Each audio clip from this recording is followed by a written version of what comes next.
అడవి సంపద పోతున్నది రైలు. రోజుకు గంటకి 10 బొగ్గులోళ్ళు బండ్లు పోతాయి ఇట్లా. ఒక్కటి కాదు, 2 కాదు, 10. ఇంత అడవి సంపద రెండు లారీలతో, రెండు లారీ రైళ్ళతోటి, డబల్ రైళ్ళతోటి పొద్దున నుంచి ఒక రోజు అనేది లేకుండా విపరీతమైన బొగ్గు గన్నులు, అడవి సంపద కొల్లగొడుతున్న ఈ బీజేపీ ప్రభుత్వాన్ని, ఆదివాసులని, నక్సలేట్లని కగారు పేరుతో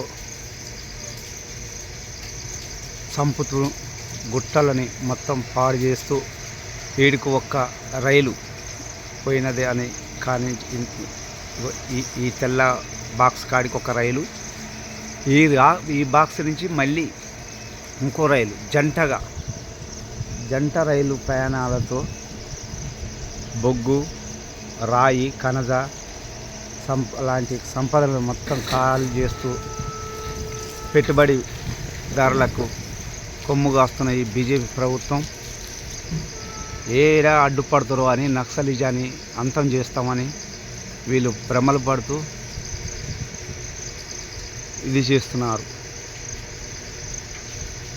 ఇలాంటి బొగ్గు బండ్లు రోజుకు వందలాది రైలు మార్గం ద్వారా అడవి సంపద కొల్లగొడుతున్నారు. ఇలా పెట్టుబడిదారులకు ఈ బీజేపీ ప్రభుత్వం ఎన్నేళ్ళు చేస్తుంది ఇట్లా.